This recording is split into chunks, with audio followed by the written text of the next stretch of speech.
question. So I had an amazing 3-year hiatus with my family in Switzerland when my kids were in kind of middle school, high school, and they were completely independent. They have great public transportation over there. I was no longer chauffeur, and I had resigned from all of these boards I was sitting on in Boston. So all of a sudden I had this time, and I was determined to come home with this manuscript finished for Eden. Came home with 800 pages of a hot mess. And I started looking for an editor. I really wanted someone I could meet with in person. There are lots of people who will edit your work online. And that's where I was first found Grub Street, because Grub Street has manuscript consultants. And I think at that stage it was 3 cents a word. So I met a woman named Jessica Keener, who's a local author, hired her to be my manuscript consultant. And she sat down with me after she had gone through the book and had sent me some notes, and she said, Jeanne, your setting is amazing. Like this summer community is amazing, and these characters are great, but your book is 800 pages long, and it's like doesn't have a plot. So she delivered it in such a nice way, though. That was kind of the message she delivered over maybe 2 different coffees. So I rewrote the book that time. So this whole book, soup to nuts, I'd say 12 years, just to give you a frame of reference. So rewrote it, that was 2012. And then I thought I could pay Jessica another 3 cents a word, but she's already read it, so maybe I should pay someone else 3 cents a word. And I actually had enrolled then by that point in classes and was reading chapters to my workshop classmates and getting real-time kind of focus group feedback.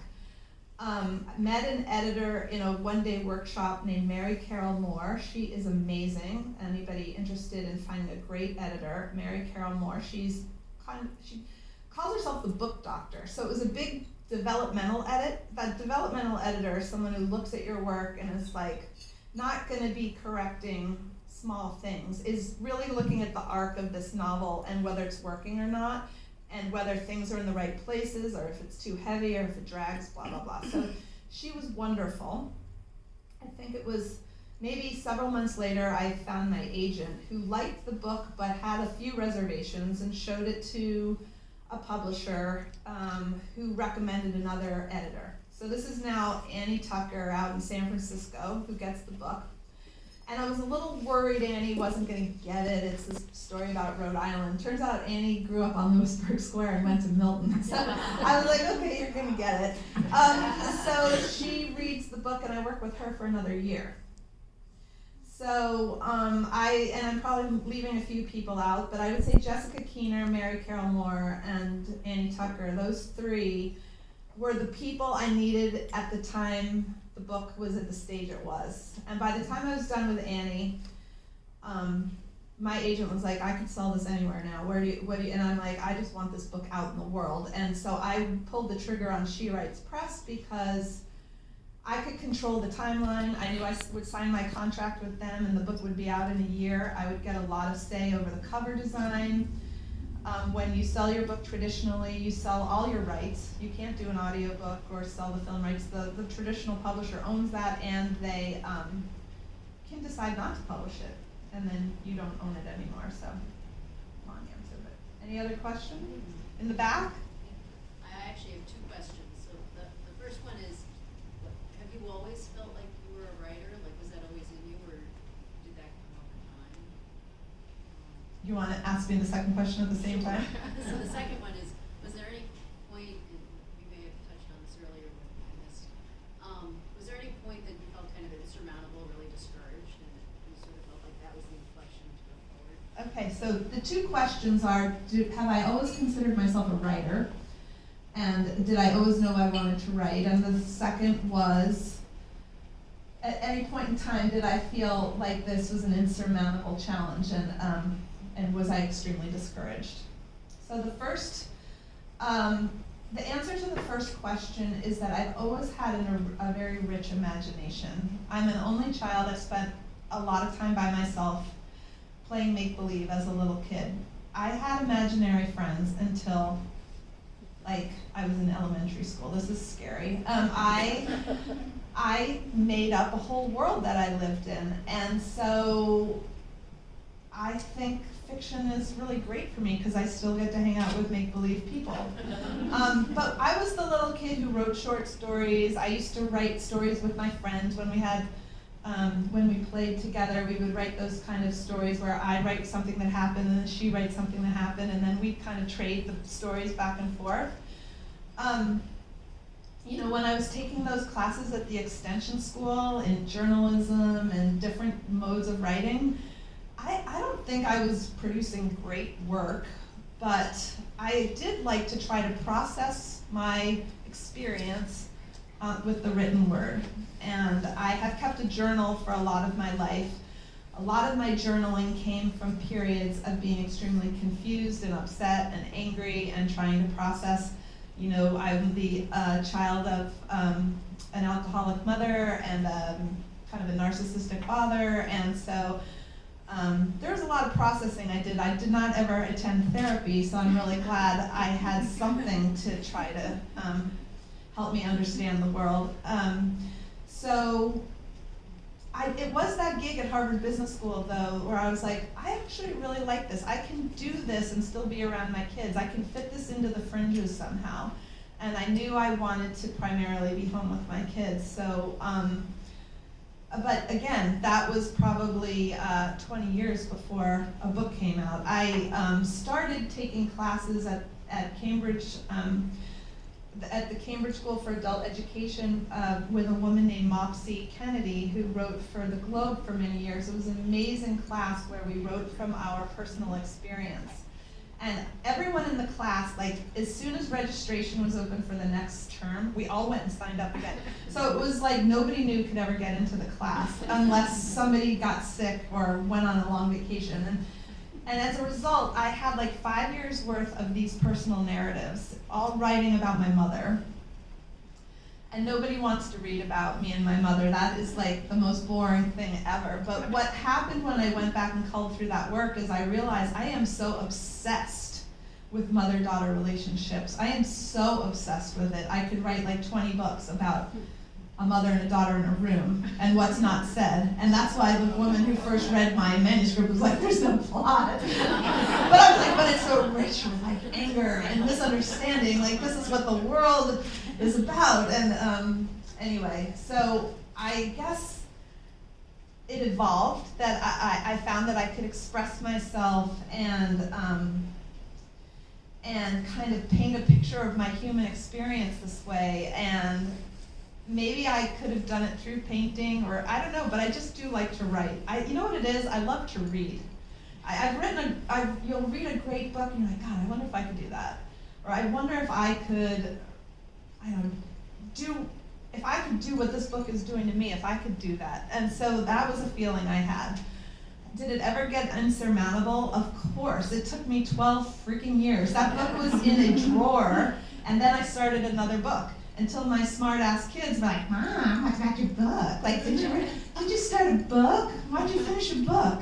And I tell my kids, you can't quit anything you start, and then they flip it right back on you, and they make fun of you, and treat you like you're not capable.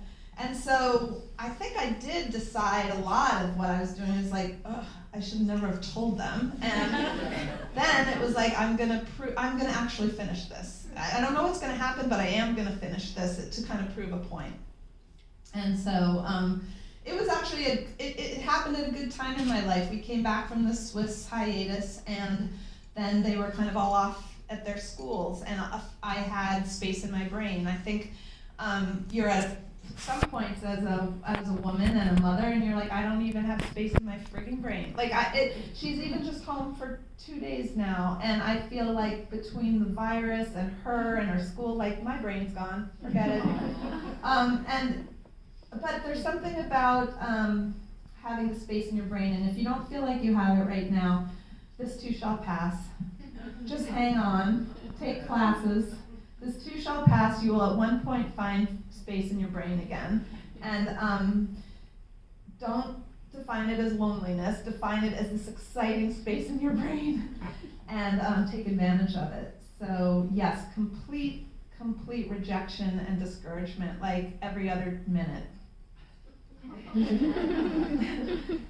One more in the back there, yeah. I just wanted to say thank you very, very much, because you've been very inspirational. And this is to somebody who has taken at least 6 classes at Grub Street. Jenna Bloom and Alicia Abbott and Dorian Fox. All the best. And they have actually termed a new word for what I'm doing, which is the momoir. Oh, the momoir. Because I'm writing about my mom's life, which has been more interesting than my own life. But I retired 6 years ago to write, and I'm kind of encouraged to see it took you 6 years, because I'm not even halfway. 12 years. 12 years. So I've Yes. been writing 6 years, and so my goal rock now to on. realize that 12 years isn't an impossible goal is very encouraging. It's in a drawer right now. So Great, thank so you. that was a very nice comment. This woman's taking a lot of Grub Street classes and is specializing in the memoir, which is a memoir more about her mother than herself. So we should talk later. But did you have a question here? I did. I wanted to know if you have something in a drawer now that It's is- not in a drawer, I'm proud to say. It's like on my keyboard, blinking at me every day. So just to give you guys a little bit of what obsesses me, I told you it's that motherhood, parenthood thing. The first book is a family saga, obviously with references to Genesis because it's called Eden. I mean, if that went over your head, you're not alone. But there are a lot of biblical references, and I enjoyed that. So the second book is called The Nine. It's set on a boarding school campus. It's a mother-son story this time. And it is a modern retelling of the Hannah and Samuel story. So it's about that moment of turning over a child to an institution. In my case, it's a boarding school, not a temple, and a headmaster, not a priest. But nonetheless, it's that moment of having faith in the world and kind of just like saying, oh my God, he's not ready, I'm not ready, but here we go, here goes nothing. The third book is, again, a modern retelling of a story that I'm obsessed with, which is the David and Bathsheba story, because of its parallel to the modern Me Too movement and the gray area in which biblical scholars have argued whether it's a consensual sexual liaison or whether it is rape or what's going on there. So I love the grayness, I love the parallel to the modern situation, and I am having a ball working on this. It actually ties my worlds of Eden and The Nine together. My agent's been harping on me for a sequel, and this is not really a sequel except for the protagonist in the third book is the roommate of young Ray Stern, who's born in the year 2000, which is the end of Eden. So now she's a 20-year-old young woman, and she and her roommate are starting out life in New York City. And so my protagonist is her roommate, and they spend Thanksgiving with the women. And so you get a taste of, if you want to know what happens to these women 20 years later, I satisfy that. But I also get to delve into this very topical issue, which is sex in the workplace. And I'm enjoying it, yeah. Yes. You've mentioned film adaptation. Where are you with that? Um, An agent for that? So question was film adaptation, agent for that, still out there, some nibbles, no bites. But, it's fun trying, and who knows, yeah. Does your book agent handle that for you? So does the book agent handle the film rights? No, it's a different agent, but the literary agent has those relationships, and my publisher has a film agent as well. So there's like a several pronged approach. But yeah, no, I don't have any deals to announce tonight. If any of you are executive producers in the audience, we're still taking bids. Yes. So you talked about kind of how things have changed and are still evolving in this industry. I would think one of the things that's changed is probably you get data back to you as the author faster. So like who is buying your book, what format they're buying, what advertising has worked, what were some of your kind of like expectations, and then maybe like some surprises that were part of that process? That's a great question. So data is also available to me in this modern age, and the question is like, what were some of my surprises in terms of finding this, like the results of the data? And I would say that the most regular data you get is from Amazon. You can get an author, it's called Amazon Central, and you log in as an author and you see your daily trends. They do not give you actual sales figures that you can really count on, because they're actually very understated. I mean, everybody in the industry kind of thinks they're understated.